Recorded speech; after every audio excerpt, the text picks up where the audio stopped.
आपकी दुआ से मुल्ला नसरुद्दीन की कहानी। आपकी दुआ से मुल्ला नसरुद्दीन कहानी। एक दुष्ट वजीर गंभीर रूप से बीमार था। एक दिन ख्वाजा उस मंत्री के घर के बाहर से गुजर रहा था।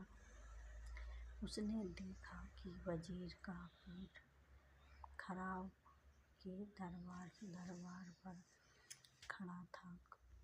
खोजने की बड़े असमंजस से उसकी पूछ लिया, तुम्हारी अब्बजान की तबीयत अब कैसी है? शुक्रिया रोज चाचा, आपकी दुकान से मेरी दुआ से खोजा उसकी बात काटता हुआ बोला, मेरी दुकान से तो तुम्हारे परिवार वाले को इसी समय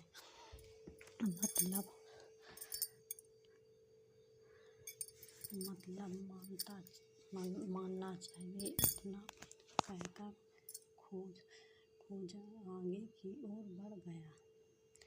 सफीरे का दम। मुल्ला नसरुद्दीन कहानी। ख्वाजा नसरुद्दीन के बारे में सोचने वाले के दिमाग में जो छवि उभरती थी वह कुछ ऐसी हुआ करती थी।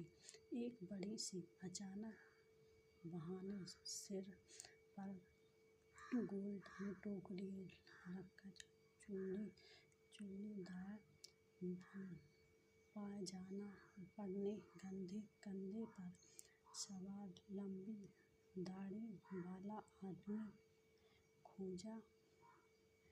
ख्वाजा को कुछ नज़दीक से जानने वाले के मन में जो उसकी तस्वीर थी उसमें इतना और जुड़ा जाता था कि वह ऐसा आदमी है जो देखने को तो लगता है यहाँ से आ सकता है जहाँ जा रहा है और जहाँ जब मुद्रिक है वहाँ से बेखबर है, लेकिन हकीकत में जिसका दिमाग हमेशा चौकन्ना रहता है, जो हर समय हर कहीं नजर रखता है, जो सच को सच और झूठ को झूठ ही कहता है, जो गरीबों की मदद के लिए हमेशा तैयार रहता है, जो किसी लोभ या लाभ में कभी नहीं संभलता, जिसमें किसी भी कीमत पर सच्चाई से नहीं डिगना जा सकता, जो हमेशा से चुप रहता है, न किसी की यह हुजूरी करता है, वो बादशाह या वजीर सबके हित की सलाह देता है। लेकिन एक बार हुआ ऐसा कि ख्वाजा ने अपना दूल्हा थोड़ा बदल लिया। सिर पर टोकरी की बजाय बड़ा सा साफा बांध लिया। इस बदले हुए लिबास में वह सड़क पर भी निकल आया। ऐसा साफा मत तेरा पर पड़े, लेकिन लोग ही पहचानते थे। ख्वाजा इस लिबास में घर में निकलकर अभी कुछ दूर ही पहुंचा था, यह किसी देखकर एक आदमी ने उत्साह की जनाब फर्जंद सभा में मेरा लखा तो बढ़ा दीजिए। ख्वाजा ने उससे कहा, माफ करना भाई, मेरे लिए तो कला अच्छा वैसे बार है। यह सुनकर वह आदमी बोला, तकलीफ क्या कर रहे हैं? कहते हुए, जनाबा, जब आप इतना बड़ा साफा पहनते हुए तो ये कैसी मुश्किल है कि आप लिखना पढ़ना ना जानते हो। बहुत अच्छी।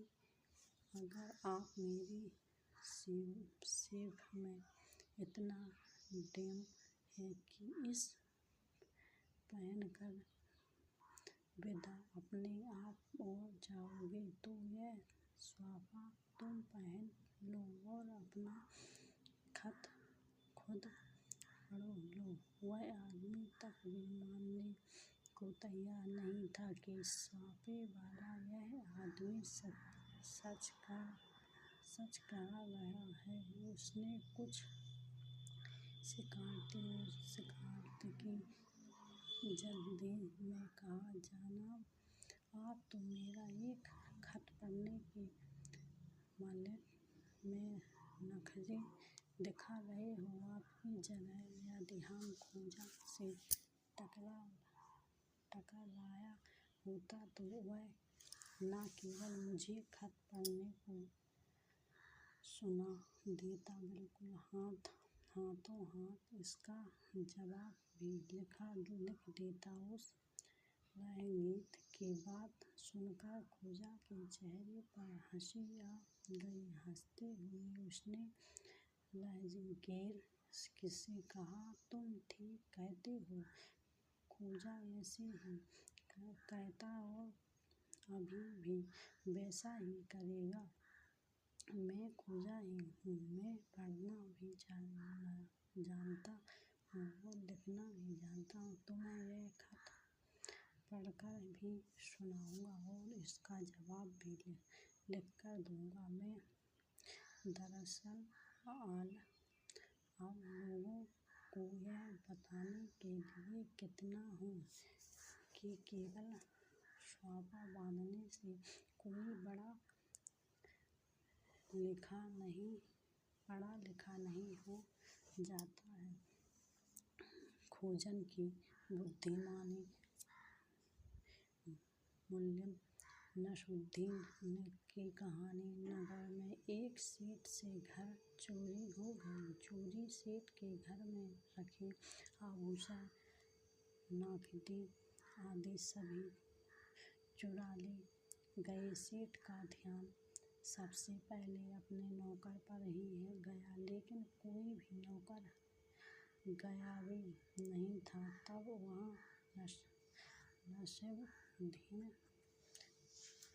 खोजा के पास पहुँचा, जो उन दिनों बादशाह का सहायक बना हुआ था। सेठ ने खोजा से कहा, जनाब, मुझे अपने नौकर को चोरी का साहस है, लेकिन मैंने अपने में से किसी को चोरी करते देखा नहीं है। अब आप ही मेहरबानी करके मेरे यहाँ चोरी करने वाले का पता लगाकर उसे सजा दीजिए, ताकि चोरी हुई मेरी धन मुझे वापस मिल सके और परेशान न हो। सेठ जी, खोजा ने उसे आश्वस्त करते हुए कहा, पहले मुझे यह बताइए कि आपके घर में नौकरों की तादाद कितनी है? मेरे घर में 6 नौकर हैं, जनाब, सेठ ने बताया। तब ठीक है, हम तुम्हारी हवेली पर चलते हैं। आप उन सब परिचय करा देना। सेठ खोजन को अपनी हवेली में ले गया। उसने सभी नौकर खोजा के सामने पेश कर दिया। खोजन ने एक-एक करके सभी का बारीकी से निरीक्षण किया, लेकिन सभी नौकरों के चेहरों पर किसी तरह के कोई भाव नहीं दिखाई दिए, लेकिन खोजा ने हिम्मत नहीं हारी। उसने एक तरकीब से काम लिया। उसने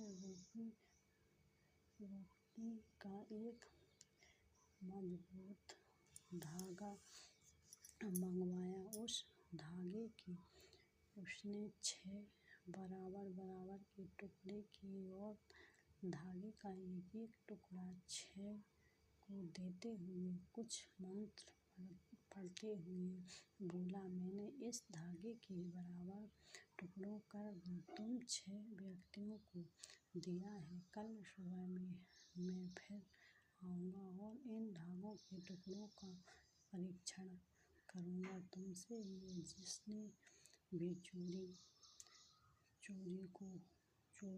को होगी, उसका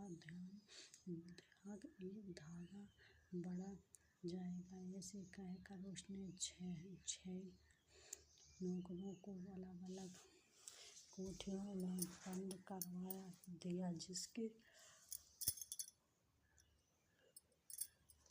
कि आपस में कोई बातचीत न कर सके। फिर वहाँ से चला गया। अगले दिन सुबह की शाम खोज कर सिपाहियों को साथ लेकर सेठ की हवेली पर जा पहुँचा। उसके सभी 6 नौकरों को कोठरियों से बाहर निकलवाया और सभी से अपने धागे के टुकड़े को देखने को कहा। परीक्षण करने पर उन नौकरों में से 5 के धागे तो ठीक उतने ही हैं, इंच के मिले जितने इंच के उन्हें दिए गए थे, किंतु एक का धागा 1 इंच छोटा मिला। जब खोजन के सिपाहियों ने उस पर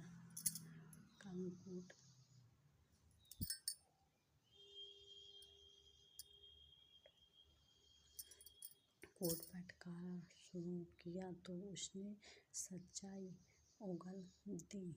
दरअसल तक के समय आपने यह समझकर अपना धागा 1 इंच ताकतों से काटकर छोटा कर दिया था कि सुबह होने के पहले यह धागा औरों को दिए धागों के बराबर हो जाएगा। लेकिन खोजन ने तो चोर पकड़ने का एक झांस दिया था और वहाँ वास्तविक चोर उसके झांसे में आ फंसा। 1 घंटे की मशक्कत के बाद सेठ के घर में चुराया सारा माल भी बरामद हो गया। चोरी को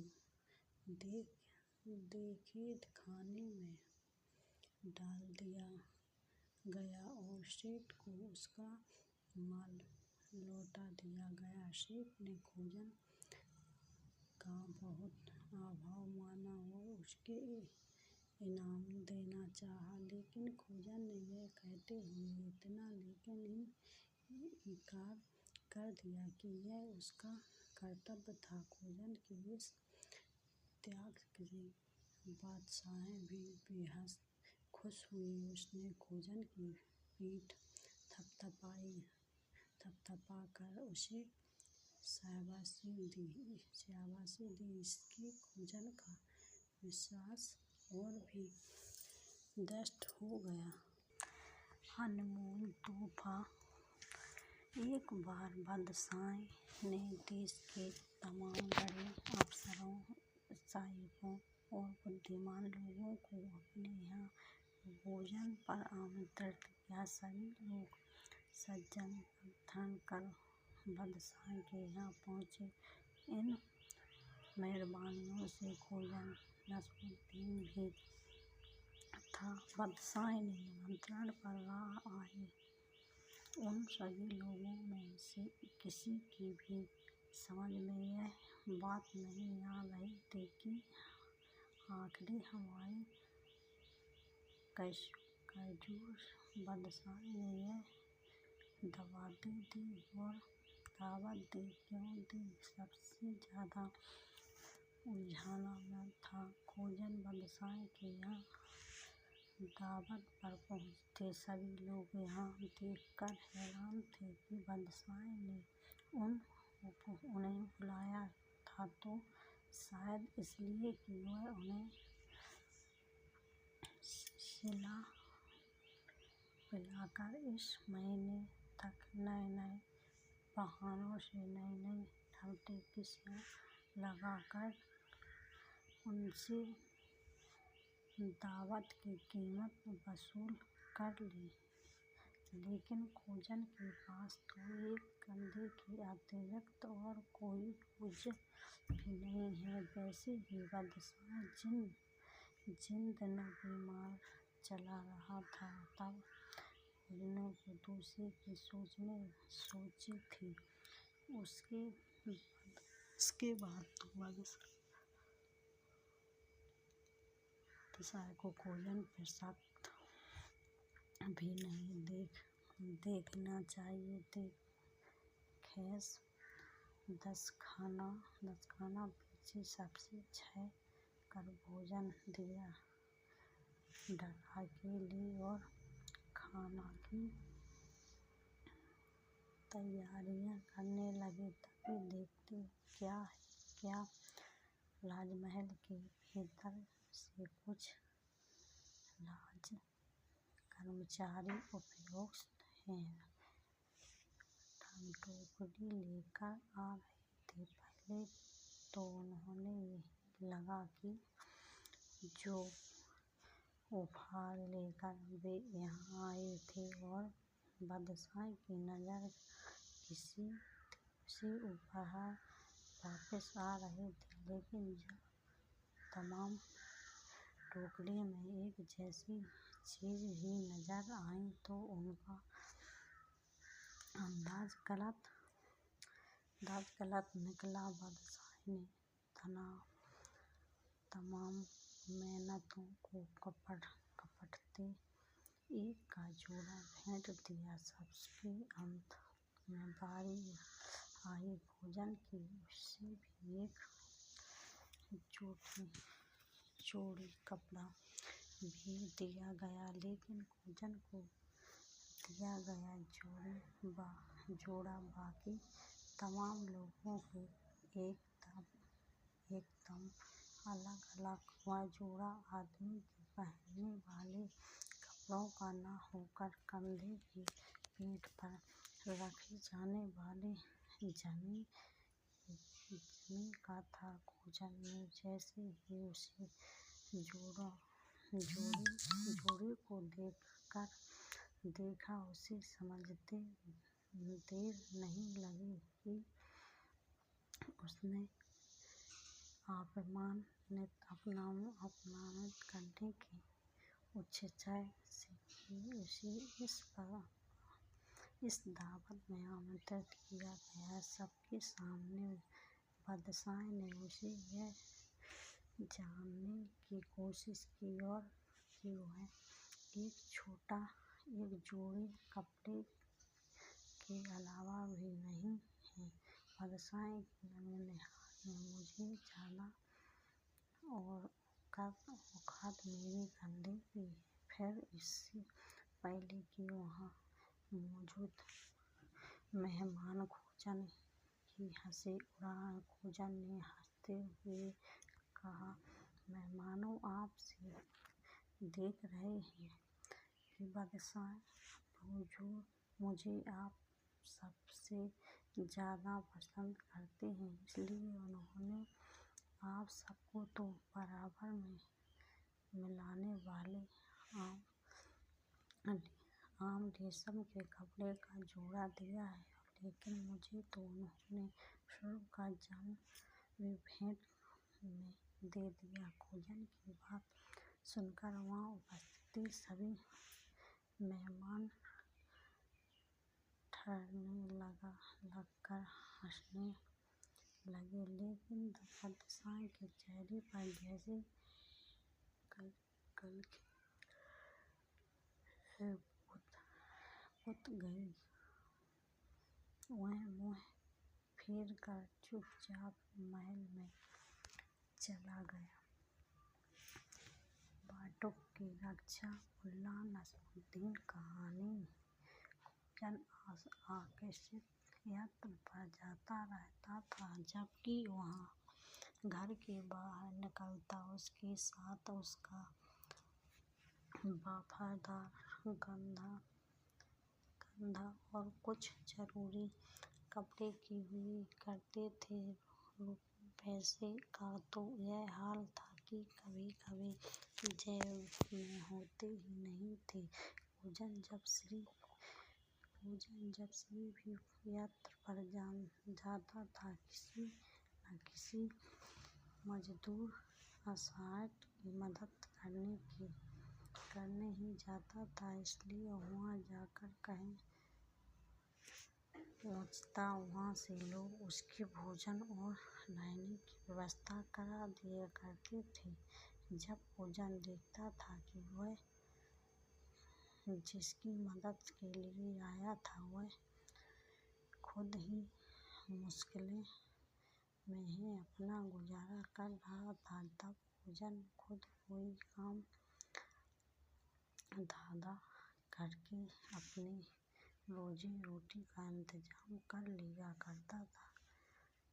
खाली हाथ केवल कंधे के साथ निकलने खोजन को इसलिए कभी कहीं जाने में डर नहीं लगता था, लेकिन उस पर बुलाया कि वह अपने शहर में दूसरे शहर जाने लगा तो एक पड़ोसी ने कुछ रकम यह कहकर खोजन को थमा दी कि जिस शहर में वह जा रही हो वहाँ मेरा एक रिश्तेदार रहता है।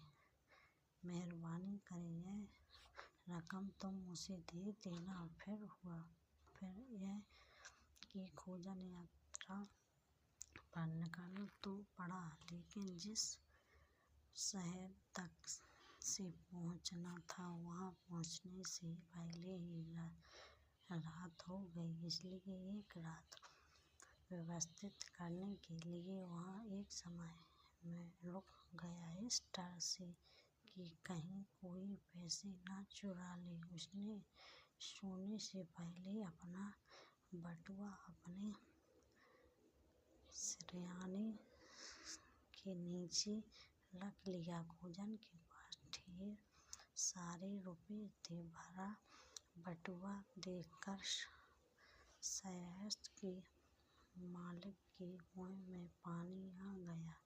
उसने खोजन के रुपए चुराने की योजना बना ली। रात के समय वह दबे पाँव आने बाद खोजन के बिस्तर के पास गया, पर इस डर कि कहीं खोजन जगा हुआ तो न हो, उसने हाथ पकड़ने का साहस नहीं किया। जब आधी रात बीत गई तो उससे रहा नहीं गया। उसने धीरे स्वर में खोजन से पूछा, खोजन भाई, क्या तुम सो चुके हो? नहीं, क्या तुम मुझसे कोई काम है? खोजन ने पूछा। आधी रात बीत चुकी है, जल्दी से सो जाओ। शराब का मालिक बोला। क्या? खोजन ने पूछा। कल तुम्हारी लंबी सफाई करना है। अगर अच्छी तरह से आराम नहीं किया तो अगले कैसे जा पाऊँगा? जहाँ एक तुम्हारे बाटुक का सवाल है, उसकी फिक्र मत करो। हमारे सारा उसे कोई नहीं चुराएगा। सुकृति अब गहरी नींद सो गया। यह कहकर घर्राटे मारने लगा और बीच-बीच में बड़बड़ाता रहा है,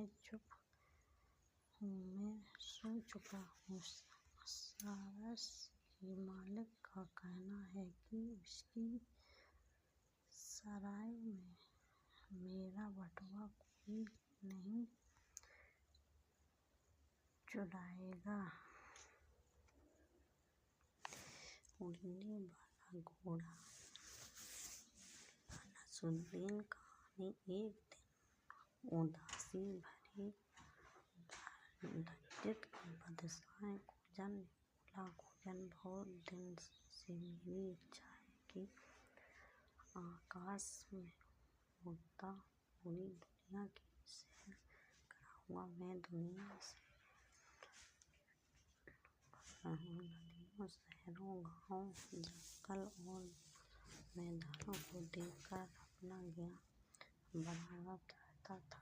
मेरी यह इच्छा पूरी करने के लिए क्या तुम कोई बढ़िया तरकीब बात करते हो? खोजन ने धीरे गंभीर आवाज में कहा, जरूर बात करता हूँ। जयपान यह सुनते ही बादशाह की उदासी उड़न छू होकर गई। वह उद्वल होता हुआ बोला, तुम सचमुच बड़े अक्लमंद हो। बताओ वह तरकीब कौन सी है? आकाश में पहुँचना कोई मुश्किल काम नहीं है। जयपान वासुदेव अपने धीरज स्वभाव, अपने खजूर रंग के घोड़े को मुझे दीजिए। मैं उस पर सवार होकर दूसरे के पहाड़ से ले खासपुरी के आऊँगा, जिस खाकर घोड़े की पीठ पर पंख निकल जाएगा। तब आप उसकी पीठ पर बैठकर अपनी इच्छा पूरी कर लेना। अलबत्ता मुझे वहाँ तक जाने आने के कोई एक साल लग जाएगा। क्या आप इतना इंतजार कर सकते हो? बादशाह खुशी से फूला न समाया। उसने अपने अंगरक्षक को आदेश दिया कि वह उसका घोड़ा फेरन खोज के हवाले कर दे और उससे बहुत सारा धन में सरकारी खजाने से दिलवा दे। खोजन घोड़े पर सवार हो गया। जब लगे तो घोड़ा हवा की बातें करने लगा। घोड़े पर सवार होकर खोजन दूसरे मुल्क में पहुँचा और एक व्यापारी राजा का घोड़ा बेचकर उनके कंधे पर सवार होकर अपने घर लौट आया। घर पहुँचकर उसने बादशाह से मिला सारा धन और घोड़े को बेचकर उसे की रुपये मिले हैं सब अपनी पत्नी के हालातों किसी और सारा किस्सा सुनने के बाद यह कहा, फिर लंबी चादर तानकर सो गया कि वह अब 1 साल तक मुझे कहीं आना जाना नहीं है। मैं घर में हूँ।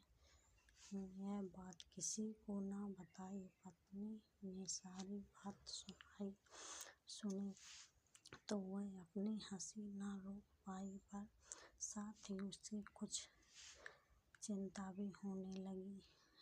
करीब 1 साल बाद खोजन राजमहल में था। उसे देखते ही बादशाह ने मुस्कुराकर पूछा, खोजन 3 दिन बाद 1 साल पूरा होने वाला है क्या? मेरे घोड़े का पीठ पर फंस निकाल गई है। हाँ, जहाँ पानन खोजन ने मूंछ पर हाथ फेर कर हुए जवाब दिया। खुशी से उछलते हुए बादशाह बोला, तुमने सचमुच कमाल कर दिया खोजन, पर तुम थोड़े शौक के साथ क्या नहीं लगा? खोजन ने दुखी होने का स्वभाव रखते हुए बताया, मैं उसी के साथ रहा था जहाँ पानस, मगर वहाँ रास्ते में फंस पकड़ता हुआ उस गया। यह सुनते ही बादशाह को भारी सहमत पहुँचता और वहाँ बेहोश होकर जमीन पर गिर पड़ा। कुछ नहीं आता मुल्ला नसरुद्दीन कहानी। एक बार खोजन और उसका दोस्त पिकनिक मनाने के लिए निकले। शहर से दूर एक हरी भरी जगह पर पहुंचकर उन्होंने ढेर जमाया। कंधे को चरने के लिए घोड़ा और सवार हुए सपाट करने निकल पड़े। थोड़ी देर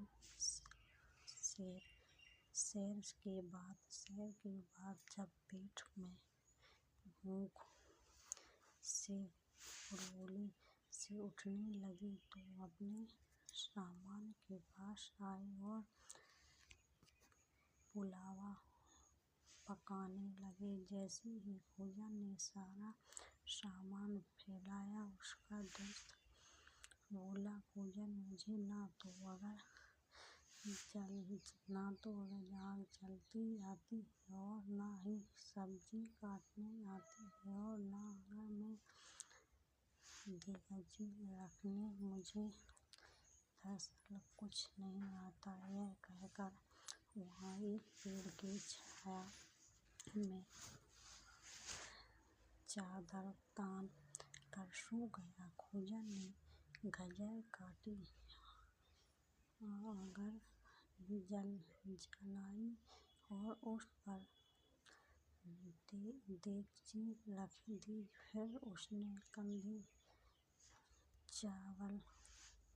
आधे चावल देगची में डाल बाकी आधे पोटली में ही रख छोड़ दिए और पोटली को हिफाजत से रख दिया।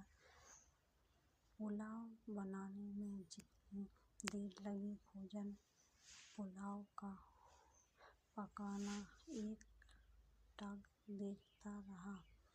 जब पुलाव तैयार हो गया तब उसने आकर पर से उतरकर घोड़ा थोड़ा ठंडा होने के लिए जमीन पर रख छोड़ा। पुलाव खूब स्वादिष्ट बना था। उसकी खूबसूरती से खोजन का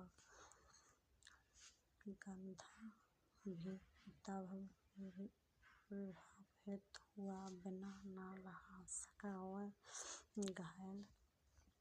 घास चरने घोड़े खोजन के पास आकर अपनी दम हिलाने लगा। खोजन ने एक बार अपने सोए हुए दोस्तों की ओर देखा, फिर अपने प्यारे गधे को अकेले ही पल उससे कुछ पुलाव अपने सामने रखी थाली में परोसा और उसे अपने कंधे के सामने रख दिया। फिर एक दूसरे के मुर्गे मालिक और सेवादार यानी खोजन और उसका गधा पुलाव का आनंद लेने लगे। मशगूल हो जाए। पुलाव वाकई जायकेदार बना था। खाते खाते भोजन के हाथ की बारी थाली उसने रह कर अपने दोस्त की ओर देखा। उसके मन को बार बार यह विचार आया कि उसे अपने दोस्त को जगह देनी चाहिए, लेकिन हर बार उसने अपना इरादा त्याग किया। उसने तय की ऐसे दोस्त को पुलाव का स्वाद चखने की बजाय उसे मजा चखाना ही ज्यादा जरूरी है। देखते खोजन को उसका कंधा मिलकर सारा पुलाव चाट कर गया। जब खोजन बर्तन साफ कर रहा था तो उसका दोस्त आंखें मलता हुआ उसके पास पहुंचा और झुलझुल कर बोला, अरे खोजन, तुमने पूरा पुलाव अकेले ही कैसे खा लिया? मुझे क्या नहीं जगाया? खोजन ने बड़े ही इत्मीनान से बताया, मेरे प्यारे दोस्त, क्या तुमने यह नहीं कहा था कि तुम्हें कुछ नहीं आता? मैंने सोचा तुम्हें पुलाव खाना भी नहीं आता होगा, इसलिए मैंने तुम्हें नहीं जगाया। समझ बादशाह की मुल्ला नसरुद्दीन कहानी। एक बार खोजन की आंखों में तकलीफ हो गई और उसने हर चीज धुंधली नजर आने लगी। बादशाह ने मौका देख खोजन की खिल्ली उड़ाई। खोजन, सुना है कि अब तुम्हारी हर चीज के दो रूप नजर आने लगेंगे। जब तक कि तुम्हारे पास एक ही कंधा था, लेकिन अब दो कंधे हो गए होंगे। तुम तो सचमुच बिना एक खेल खर्च किए दोगुनी अमीर हो गया। खोजन बोला, आपने बिल्कुल सही फरमाया जहाँपनाह। अब मुझे आपके बेटों की जगह चार पैर नजर आने लगे। खोजन की चतुराई ने उन्हें आदमी की नज़र साबित कर दिया। यह बात बादशाह के समझ में आ गई, पर वह करता भी तो क्या? छेड़छानी तो उसी ने रोकी थी, ताकि एक जुर्म दरबारी ने बादशाह और खोजन को बीच में रोक कर गुहार की, बादशाह सलामत में अब तक न जाने कितने भेड़ बकरियां पाल चुका हूँ। भेड़ियों ने जाने मेरी कितनी भेड़ बकरियों को चढ़ा कर लिया। क्यों इस दुनिया में कोई ऐसा भेड़िया भी है जो बकरी न खाता हो? दरबारी की गुहार सुनते बादशाह ने खोजन की तरफ देखा और बोला, खोजन, क्या तुम्हारे पास इस गरीबी के सवाल का कोई माकूल जवाब है? खोजन बोले, नहीं, जापान में तो आपके अलावा किसी को जानता नहीं हूँ, इसलिए मैं यकीनन तौर पर इसे उस भेड़िया का नाम नहीं बता सकता जो भेड़िया बकरियों न खाता हो। खोजन की बात में छिपे भाव को न समझते हुए बादशाह बोला, वह मैं एक ऐसे भेड़िया को जानता हूँ। मुस्कुराते माफ़ी हो जहाँ पाना है, तो मैं अर्ज करता ज़रूर कि आप ही मुझे उस भेड़िया के बारे में बात बताइए। तो बुजुर्गों दरबारों ने विनती की, ऐसी भेड़िया जो मर चुका हो वहाँ किसी भेड़िया या बकरी को नहीं खाता। बादशाह ने अपना ज्ञान बाँधा। बुजुर्गों समझ गया और गंभीर मुद्रा में गर्दन हिलाता हुआ बादशाह और खोजन के रास्ते से अलग हट गया। उसके जाने के बाद बादशाह खोजन की ओर देखता हुआ बोला, क्या खोज मानते हो मुझे?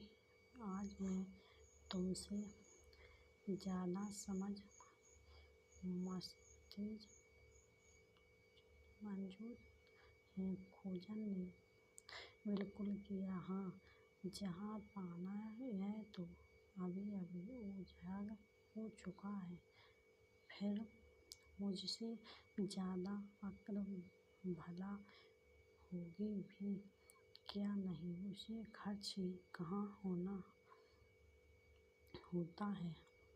जैसे सवाल वैसे जवाब। मुल्ला नसरुद्दीन कहानी। खोजन की मुल्क का बादशाह ने अपने बहुत अक्लमंद मानता था। वह अक्सर तरह तरह की कठिनाइयाँ सवाल पूछकर दूसरे को नीचा दिखाने की कोशिश करता रहता था। कि एक बार उसने बाहर विद्वानों को बुलाकर उसने पूछा कि पृथ्वी का केंद्र बिंदु कहाँ है। एक भी विद्वान बादशाह के सवाल का जवाब नहीं दे सका। बिल्कुल सच तो यह है कि किसी ने भी सही जवाब देना नहीं चाहता। सब जानते थे कि यदि सही जवाब दे दिया जाए तो फिर उसकी खैर नहीं। बादशाह इन नाम तो देखा गया नहीं, सज जरूर दे सकता था। दरअसल बादशाह ने अपने मुल्क के घरेलू विज्ञान या आवश्यक विज्ञान की खोज परख के लिए जो जरूरी उपकरण चाहिए होते हैं वो कभी न तो राज की तरफ से किसी को दिया, न ही बाहर से आने दिया। यह नहीं, उसने जितनी भी वैज्ञानिक प्रयोगशाला बनाए थे उन्हें नष्ट करवा दिया था। कोई वैज्ञानिक इन सब के बावजूद कहीं किसी खोज में तो नहीं लगा है। यही जानने के लिए आकर्षक वहाँ उन्हें बुलाकर कोई न कोई सवाल पूछा करता था। और जब भी सब यह कहते कि उन्हें उसका उत्तर नहीं मालूम, तब वह यह सोचकर खुश होता कि उसके राज्य में कोई उसकी आज्ञा का उल्लंघन नहीं कर रहा। इस बार भी यह देखकर कि कोई विद्वान उसके सवाल का जवाब नहीं दे सका, बादशाह बहुत खुश हुआ। उनके पूरे राज्य में सुनंदी करवा दी और जो कोई मेरे सवाल का सही जवाब दे देगा उसे ढेर सारा धन इनाम में दिया जाए। लेकिन अगर जवाब गलत मिला तो सजा मिलेगी। मुनीम करने के साथ ही बादशाह ने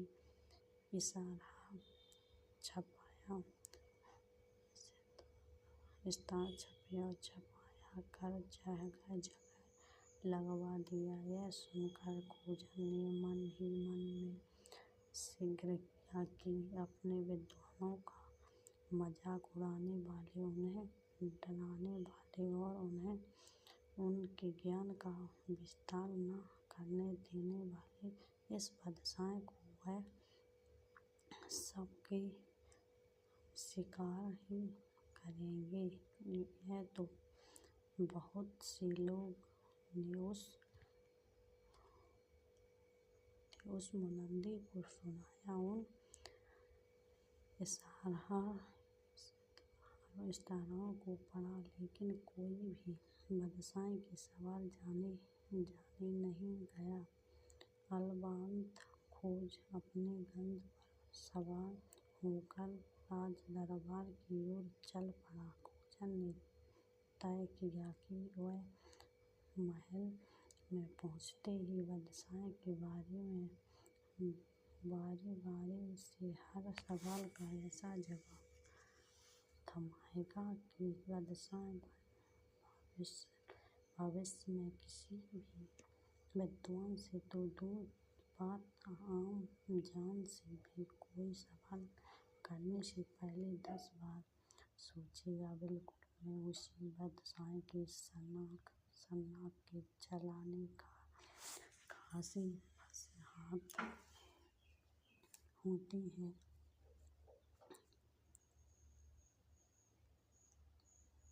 इंतजार था।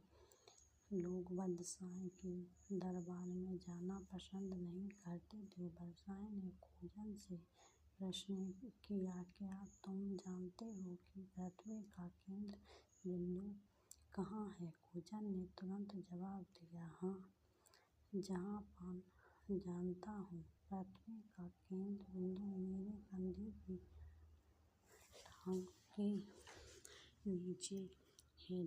बादशाह ने गर्दन हिलाई और बोले, बिल्कुल झूठ, मुझे तुम्हारी बात पर बिल्कुल यकीन नहीं है।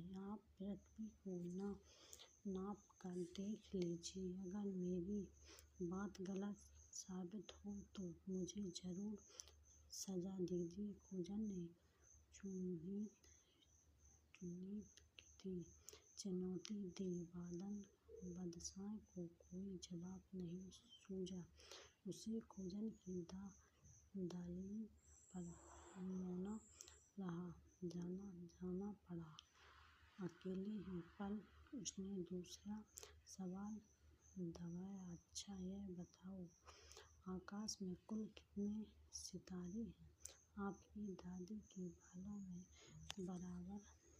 खोजन ने हैरान जवाब दिया, बिल्कुल गलत, मुझे तुम्हारी बात पर तनिक भी यकीन नहीं है। बादशाह ने खोजन के उत्तर को नकारा, मेरी बात 100% रही है। अगर यकीन न हो तो आकाश में जाकर एक बार सारे सितारों को गिन लीजिए और फिर अपनी दाढ़ी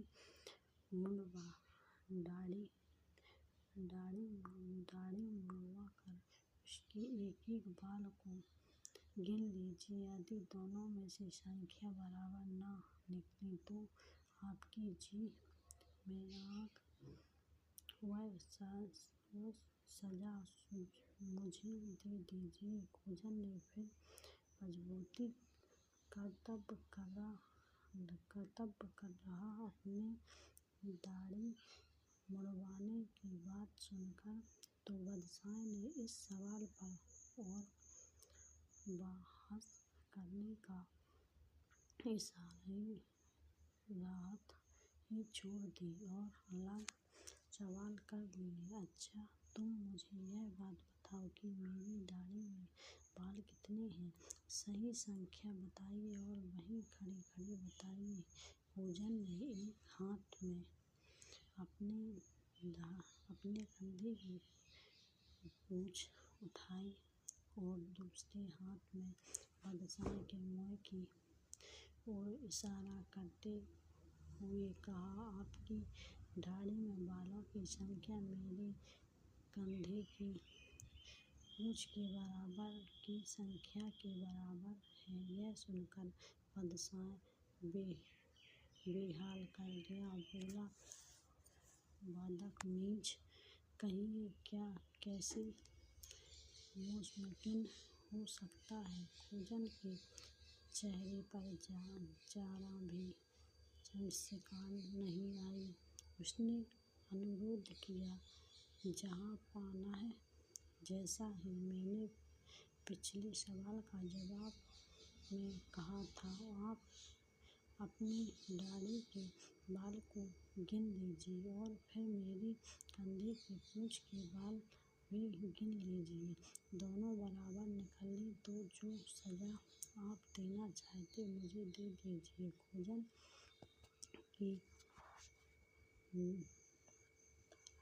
दलील सुनकर बादशाह थोड़ा नर्म करते हुए बोला, अच्छा खोजन, यह बताओ कि किसी के जानते में आगे की ओर रहना ठीक होता है या पीछे की ओर? खोजन को समझते देर न लगी कि बादशाह अपने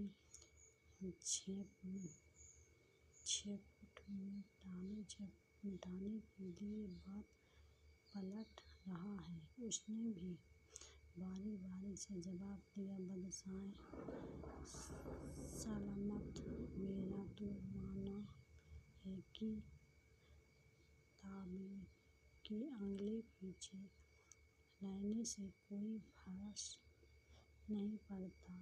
अलबत्ता उसके अंदर रहना ठीक नहीं है। यह सुना था कि बादशाह ठहरकर मरकर हंसने लगा। उसने सवाल जवाब का सिलसिला वहीं खत्म किया और उठकर महल के अंदर चला गया। खोजा के पाठ कर मुल्ला नस्मुद्दीन कहानी। खोजा की एक अच्छी कहते था खराब आदत थी कि वह जो भी काम करता था उसमें पूरी तरह सच बात करता था, फिर चाहे वह बादशाह को मूर्ख बनाने का काम हो या अपने प्यारे कंधे को घायल दबाने का काम। खोजा के पड़ोसी और दोस्त ही नहीं, उसका नेक और प्यारा समझदार कंधा तक जानता था कि जब खोजन किसी काम में व्यस्त हो गए, न तो उसके आसपास मंडराना चाहिए और न ही उसे कोई और बात कहनी चाहिए, चूँकि ऐसे मौके पर कही गई कोई और बात खोजन के कानों तक तो पहुँचना दूर की बात, उसके अपने कंधे के पिघलने की आवाज़ तक सुनाई नहीं देती थी। फिर भी ये कई सिर फिर खोजन के टकरा ही जाते थे, जो उसे किसी और काम में व्यस्त होते देखकर वे अपनी समय कहानी कहने की सोचती नहीं है, या जब वह किसी काम में लगा हो तो तब उसके आसपास मंडराने से बाज़ नहीं आती है। उस बार भी कुछ ऐसा ही हुआ। खोजन अपने किसी दोस्त को चिट्ठी लिख रहा था।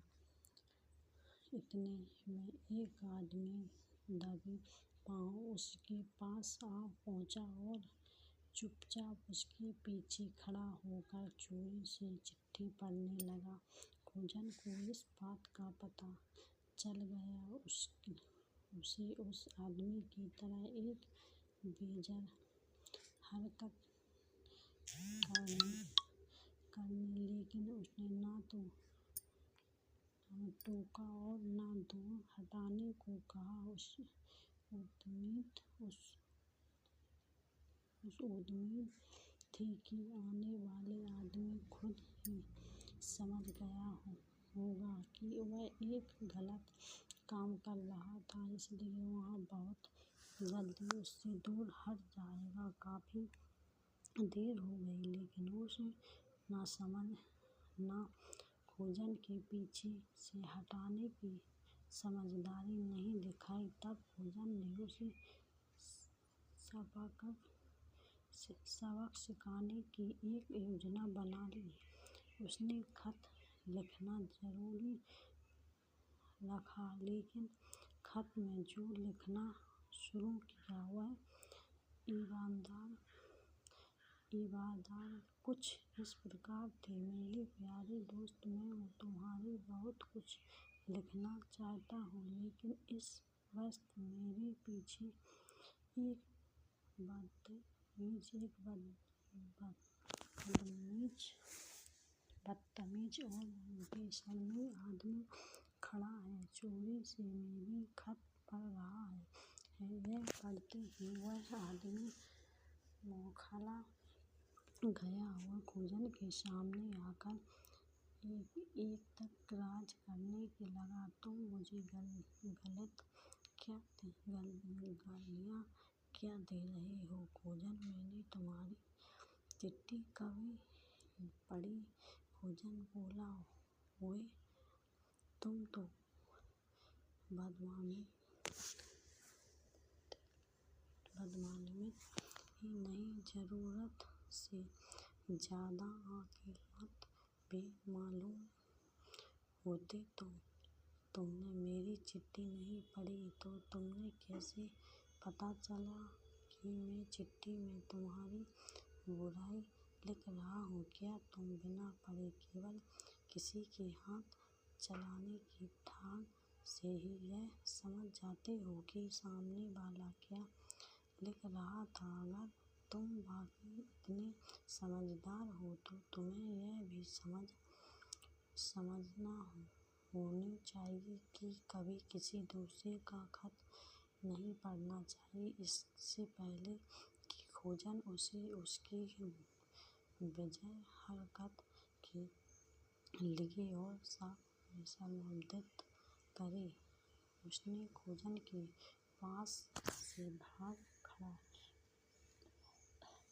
मैं ही अपनी भलाई समझने अनेक नुकसान। मुल्ला नसरुद्दीन कहानी। खोजन एक अच्छा हकीम था। एक बार जबीर से लड़ा। एक सेठ उसके पास आया और उसने बोला, खोजन, मैं अपने मोटापे से बहुत परेशान हूँ। क्या तुम मेरी इस बीमारी का इलाज करा सकते हो? खोजन ने सेठ को ऊपर से नीचे तक बड़े गौर से देखा, फिर बोला, जरूर कर सकता हूँ। सेठ बोला, मैं तुम्हारे मुँह मांग इतना दूंगा, पर इलाज कराने से पहले मेरी एक शर्त है। वह क्या? खोजन ने पूछा। मैं इलाज करवाऊंगा लेकिन इलाज में नाम पर एक चुटकी भर दवा नहीं खाऊंगा। मैं दवाई खाने से आजिज़ आ चुका हूँ। कहा, यदि तुम किसी और तरकीब से इलाज करा सके तो मुझे इतराज नहीं होगा, पर तुम इसका मतलब यह मत निकालना कि मैं इलाज नहीं करवाना चाहता। बोले, मजबूर हैं। खोजन ने कहा, कुछ खाया नहीं है। जो